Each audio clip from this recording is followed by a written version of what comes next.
This little video is a preview, an introduction, I suppose, to a text that I have as an audiobook on Latinum, which is John Taylor's edition of Julius Caesar de Bello Gallico, Book 1, The Helvetic War.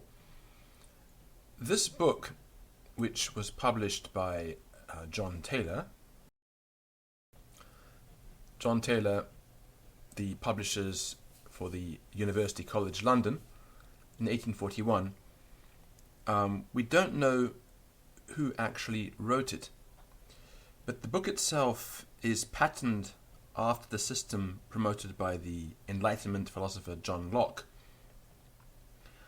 John Locke proposed that language shouldn't be learned initially through grammar, but through language itself. And he proposed doing this with Latin by the use of interlinear deconstructed texts. Now, this particular text is extremely interesting, and it's unique. I'll show you why in a moment. Let's have a look at how this book deals with the very first section of De Bello Gallico. In the original language of Caesar, it's Gallia est omnis divisa in partes tres, quarum unam inculunt Belgae, altram Quitani, tertiam, qui ipsorum lingua Celtae, nostra Galliat bellantur. Now that we'll find in note 9. Let's go up to note 1 and see exactly what is happening in this text by John Taylor. As we can see, the paragraph of Caesar has been broken up. Line 1, Gallia est divisa, Gaul is divided. The Latin and the English match Gallia. Gallia est is divisa, divided. In the next line, we're going to add a little bit more information. So, Gallia est divisa, we've already had, in partes tres. That's in italics, matching the italics on the other side into 3 parts. Now here it's pretty obvious that partes is parts, tres must be 3, in must be into. Line 3, Gallia est omnis. We've added one more word, and that's in italics, matching the new word in italics on the English side, all. And as you can see, this is following the serial and oral method, the serial method developed by Jean Manesca towards the end of the 1700s, where each line of text only introduces one new thing. Line 4. Unam incolunt Belgae. 1. The Belgae inhabit. 5. Alteram incolunt Aquitani. A second, the Aquitani inhabit. And once again, the Latin is sufficiently broken down that we can find out what's going on through the italics. 6. Tertiam incolunt Celtae. Now, as the grammar gets more difficult, what happens is that Taylor breaks things up more and more. For example, let's look at how Taylor deals with this line. He omnes, line 16, he omnes lingua institutis legibus inter se differunt.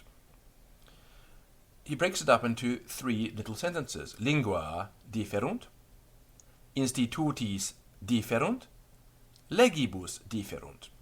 And so after you've gone through those 3 and you hit the actual language of Caesar, you're well equipped to cope with it. He omnes lingua institutis legibus inter se differunt.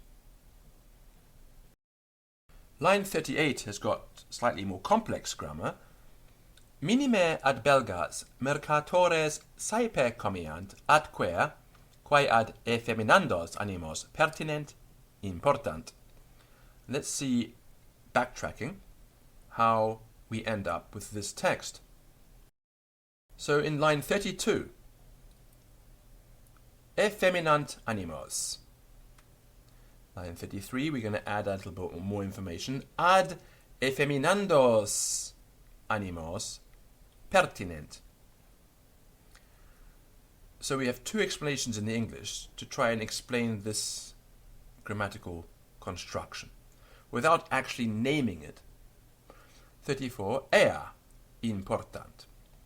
Ea, those things, they import. 35, ea quae, telling us now quae, which, introducing it for the first time.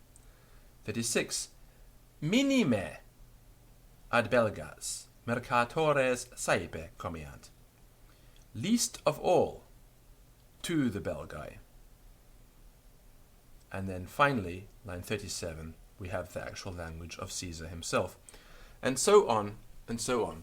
So even if you know no Latin whatsoever, this text, in a very ingenious way, allows you to study Caesar. And even if you're a more advanced student, you can use this particular edition to review and study the text, especially as he runs through lots of different tense structures as we go on in the book. Let's have a look at line 445, where we can see an example of the movement through tenses. Legatos mittunt qui dicant. They send ambassadors who are to say. In other words, they send ambassadors to say, but this isn't the actual language of Caesar. Let's look at line 446. Legatos miserunt. They sent ambassadors qui dicerent, who were to say. So we translate it the same way. They sent ambassadors to say. Legatos mittunt qui dicerent.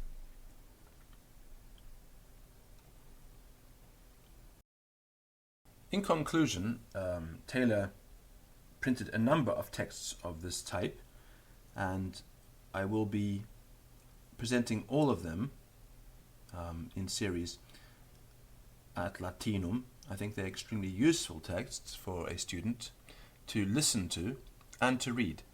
The advantage of having an audio text is that it's rather tiresome to read a book over and over again. But as Comenius said, legendo et relegendo, reading and rereading, is the key to acquiring a rock-solid foundation in the language. It's much easier to listen to a text over and over again while you're walking around, while you're in the gym, whatever. I do it myself. Indeed, the origin of Latinum is me producing materials for my own use. That's how it all started. And now I'm producing materials so that you can learn in the same way. Vale. Bye.